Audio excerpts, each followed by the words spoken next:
Before we start, I'd like to acknowledge the Gadigal people of the Eora Nation, the traditional owners of the land that we make this podcast, and I extend that respect to any Aboriginal and Torres Strait Islander people that are listening to this episode. Yama. Hello, I'm Raddy Waldron, and this is Talking Frank, the Strip Down. Today we're breaking down an extremely misunderstood topic, HIV. In this week's main episode, we spoke to Emil Cantina. There's women living with HIV, there's trans folks living with HIV, there's straight men living with HIV, and all sorts. And to just really destigmatize ourselves from how we've contextualized HIV is very, very much important for me. There's so much information to unpack from this episode, but before we get into it, here's a rundown of what HIV is. HIV stands for Human Immunodeficiency Virus, and it's a virus that damages the body's immune system, making it hard to fight off infections. If left untreated, HIV can develop into acquired immune deficiency syndrome, more commonly known as AIDS.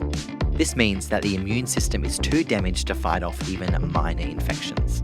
Okay, so let me take you through some of the main takeaways from this week's episode.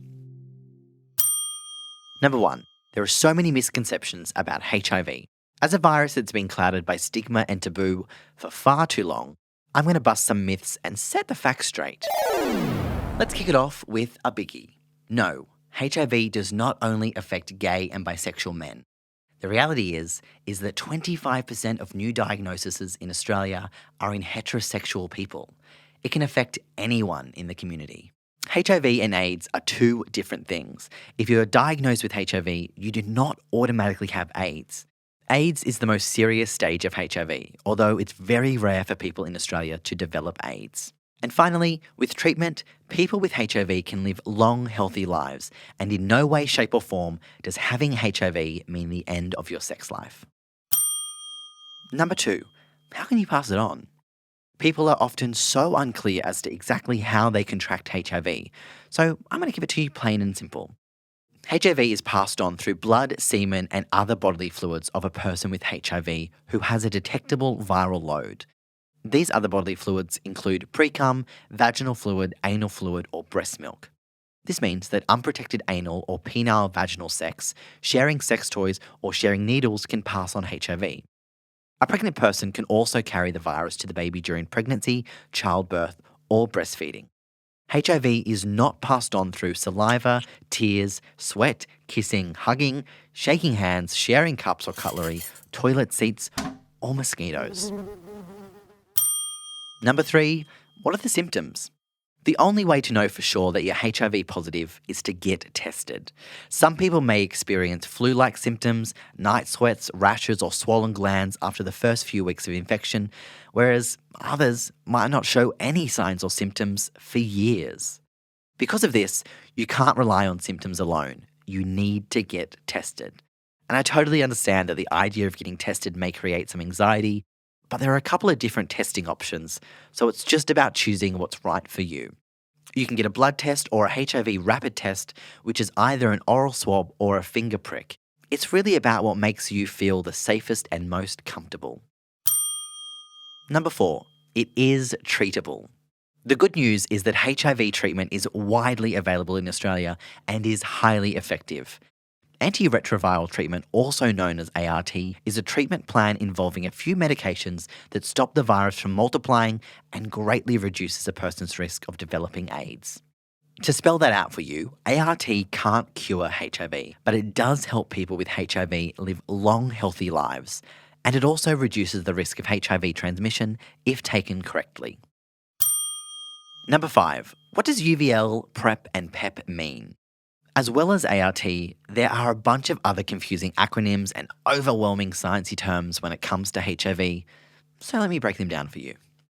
Firstly, UVL. This stands for undetectable viral load, which is when someone is HIV positive but is consistently taking their antiretroviral medications and has such a low level of HIV in their blood that it's impossible to detect with modern testing.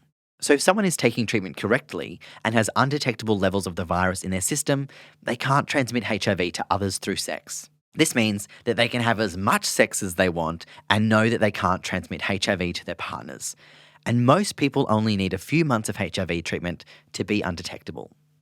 Then there's PrEP. This refers to pre-exposure prophylaxis, which is a medication that can prevent HIV. PrEP can be taken by HIV-negative people who are considered to be at risk of getting HIV, such as a sexual partner of a person with HIV. But it's important to note that PrEP does not protect you against other STIs. Think of it like the pill, but for preventing HIV. And finally, PEP, which stands for post-exposure prophylaxis. Now, this is a medication that you can take if you've been potentially exposed to the virus to reduce your risk of contracting HIV. It must be started within 72 hours and be taken correctly over a 28-day period to be effective. You can think of it like the morning after pill for HIV. Number 6, how can you prevent it? When it comes to HIV prevention, everyone is responsible for their own sexual health. And nowadays, there are more methods than ever to keep yourself safe. Every time you have sex, whether it's anal, vaginal, or sharing sex toys, be sure to use a condom. Condoms also help protect you against other sexually transmissible infections such as chlamydia, syphilis, and gonorrhea. And a handy hint for you, water-based lube will help prevent the condom from breaking or slipping during sex. So add that to your shopping list. As well as condoms, PrEP and PEP are effective prevention options for those who are at higher risk of contracting HIV. If you have HIV, taking your medications regularly is important for your own health and to reduce your viral load and your chances of transmitting HIV. If you have a stable, undetectable viral load, you cannot transmit the virus. Also, be sure to get regular STI checks. How often you get a test depends on your sexual activity and your partner's, but consider a test ideally every 6 to 12 months. Sexually active gay, bisexual, or trans people may benefit from getting tested more often, for example, every 3 months. Like I said before, HIV can be passed on by sharing needles, so if you are injecting, only ever use sterile needles and never share needles or other injecting equipment. And only have tattooing and piercing done by licensed, trained professionals. Those needles can also carry HIV. And they're the stripped down facts about HIV. If you think you may have been exposed to HIV, contact your local sexual health clinic, hospital accident and emergency department, or the PEP New South Wales hotline at 1-800-PEP-NOW. If you want more information, you can go to frank.org.au, give the Family Planning Australia talk line a call, or there's even some extra information in the show notes below.